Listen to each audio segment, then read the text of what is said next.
Welcome back to IDU Curiosity. A while ago, in fact about 3 years ago, we had a look at one of my favourite objects in the entire world, Harold Hodges' opal teeth.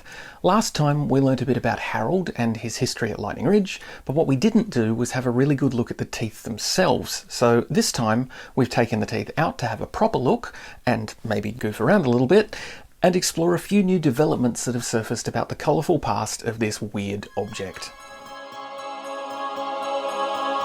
I spoke with Jenni Brammall at the Australian Opal Centre about Harold Hodges' opal teeth, which have changed a bit over the years for various reasons. What's in the box is Harold Hodges' opal denture. Magnificent. It is an actual denture.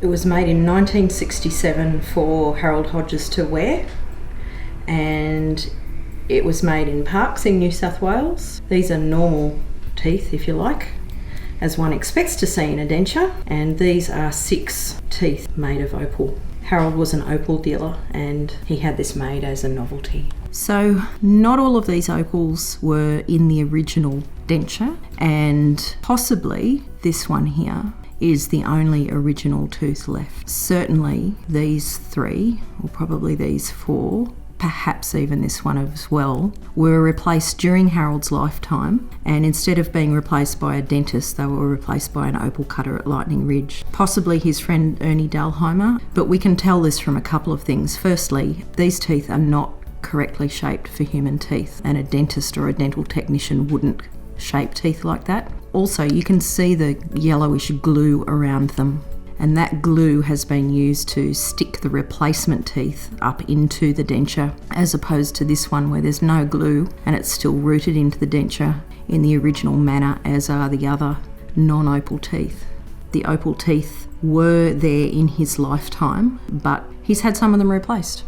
As often happens with dental work, you've got to do some maintenance, and if you don't have a dentist in town, maybe you get your opal cutter mate to do it. That delightful material, I don't know exactly what it is, but I know why it's there. So the cavity that would normally fit up into the roof of the wearer's mouth has been filled with a sort of a putty or cement of kinds. Harold was really famous for wearing these teeth, much photographed, and it was a great novelty, but in the end he decided to stop wearing them. He removed part of the wall at the Diggers Rest Hotel and made himself a little showcase in the gap, and use this delightful material to stick the teeth up into the showcase. So we are left with that as a memory of the years at the Diggers Rest. The opal that's in the teeth is, as far as we know, all Lightning Ridge opal, and most likely to be. We have a black opal up this end with mostly blue play of colour, and the other opals are all what we would classify as light opals, with quite a range of colours from the green end of the spectrum through to the reddish end, but because they're light body toned opals, the red presents as orange or pinkish colour. We've got different patterns too. We've got some broad flash pattern in this one. We've got a little bit of sort of ribbony pattern in this one, shimmering across through the spectrum. We've got a fairly indistinct pin firegrassy pattern in that one. And in this central stone, this right incisor, we've got what's called a kernel. It looks a little bit like inlay sitting into the tooth, but it's actually natural inlay, if you like. So sometimes opal forms with a cavity inside, and then you get a secondary infill of opal within that, and it can either remain loose and even drop out when the opal's mined, or it can be quite fixed in there, as that one is. So that's what we call a kernel. So Harold's gone for a broad spectrum of colours. The teeth have had a wonderful history. In the early 90s, and even before that, there were stories that they'd actually been stolen, left town. In fact, all of that time they were safe in the safe of Harold's friends Kevin and Helen Williams, who kindly donated them to the Australian Opal Centre. Kevin and Helen kept them safe for years. They were trusted friends of Harold's and of his late wife. So there's been many stories. Anyway, they've come back into the collection of the Australian Opal Centre, where they're one of our most popular items with visitors. Over those years between when Harold was living here and the present, there have also been different stories about who made them. So we know they were made in Parkes. 2 dentists have claimed to make them. One is Jeff Brown and one is Mike Richardson. Mike actually worked in the surgery of Jeff Brown, and Mike only passed away recently, whereas Jeff left us quite some years ago. And then, so we've had this sort of controversy, if you like. In 2017, a letter turned up at the Australian Opal Centre addressed to the Lightning Ridge Museum from June King, and June says that she's been sorting her husband's papers and found these. She visited us with a bus tour on their way to Melbourne, and her husband Tony has recently passed away and wanted to share these with us. And what we've got here from June and Tony is a letter from ABC Central West in Orange. It seems that Tony was a correspondent for ABC Central West. What we have after this letter are 2 stories from Tony that were lodged with the ABC in April 1967. They're headed in hand, ABC report new items over 2CR. First one's dated the 26th of the 4th, 1967, and it's titled Anzac. And it says that several sidelights to Anzac Day were reported to the 2CR newsroom last night. At the Opal Mining Centre of Lightning Ridge yesterday, a digger turned up at the local Anzac Day dinner wearing a set of dentures made from opals. Harry Hodges, who quickly earned himself the nickname of the man with the rainbow teeth, is a well-known opal buyer at Lightning Ridge. Mr. Hodges told an ABC correspondent that he decided to have a set of opal dentures made by a friend, Mr. Jeff Brown, a dental mechanic of Parkes, when he lost his upper plate on a recent visit to Sydney. Yesterday was the first time he had worn his opal teeth in public. An ABC correspondent said the teeth included every imaginable colour and certainly gave the wearer a flashing smile. His opal teeth are valued at $250. So here for the first time we have a record of the date when Harold first wore the teeth, which was the 25th of April 1967.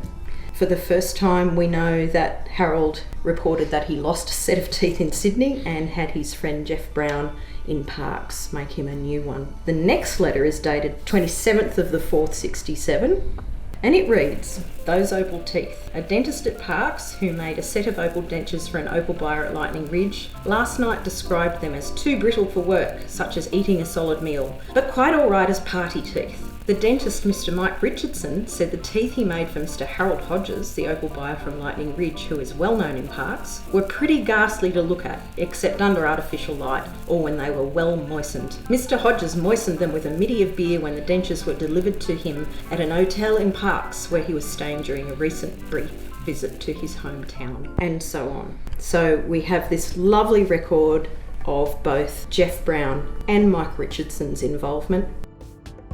There are various claims around Lightning Ridge that there are more than one set of teeth. There are claims that these are not Harold's teeth. There are a variety of stories. We are confident from Kevin and Helen Williams, who knew Harold well. We know that these are Harold's. We're confident that most of the opals have been replaced compared to the first set that were made, and that it was done at Harold's instruction in his lifetime.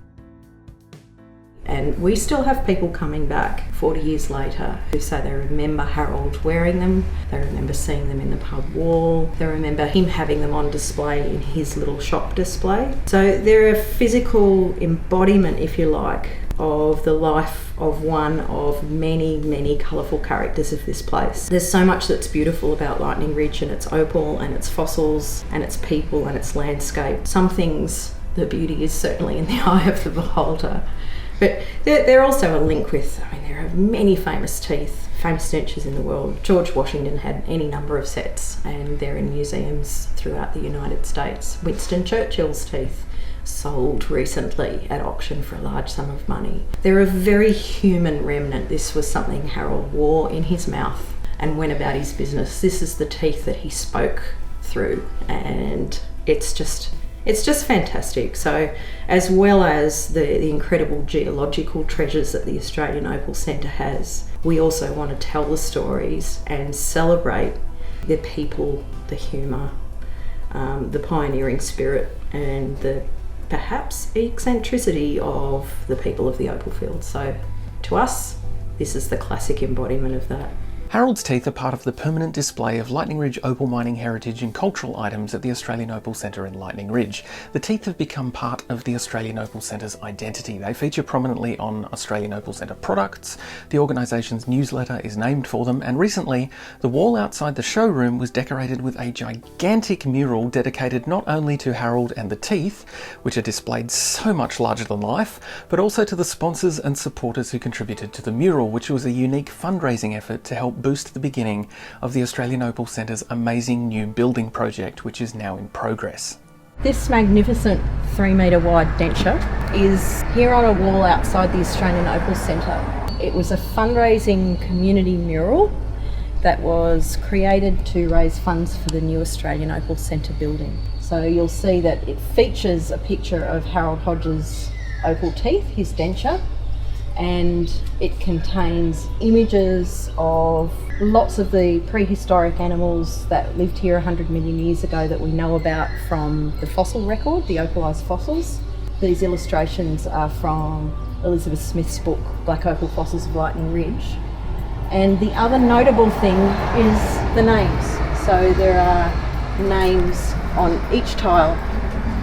And what we did was invited people to contribute $50 for a tile and to have their own name or the name of somebody they wanted to remember or acknowledge put onto the tile. So this was a wonderful fundraiser that contributed $20,000 towards the cost of doing the bulk excavation for the Australian Opal Centre building. The actual artwork itself was paid for by 2 other generous donors, an anonymous local donor, and very fittingly, Go Dental, a dental studio or surgery rather at Broken Hill. So the generosity of our anonymous donor and Dion and Brian from Go Dental meant that all of the tile sponsors' money went straight towards the construction of the new building.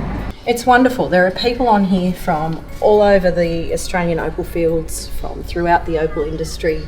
The little H's, every tile name with a little H is a relative of Harold Hodges. So Harold Hodges had many relatives. He was from quite a large family and many of them had never met one another. And so a really fun thing about this mural was that the publicity and the process of doing this brought many people into contact with family members they didn't know. So many of the Hodges family members bought tiles for themselves and their families, so they can come here and see themselves and their relis, which is just wonderful. If you would like to see Harold Hodges' quirky opal teeth for yourself, both the actual object at life size and the much larger than life mural, you'll need to visit the Australian Opal Centre at Lightning Ridge. We love these teeth at the Australian Opal Centre because to us they embody the humour and the resourcefulness, the characters and the sense of adventure that epitomises Lightning Ridge. They were Harold's party teeth. He did it for fun and he wore them proudly. This video was made with the support and assistance of the Australian Opal Centre. Special thanks to Jenni Brammall and all the amazing people at the Opal Centre without whom I could not make videos like this. If you enjoyed this video, please consider subscribing to ADU Curiosity on YouTube and following along on all the usual social media channels. And thank you for watching.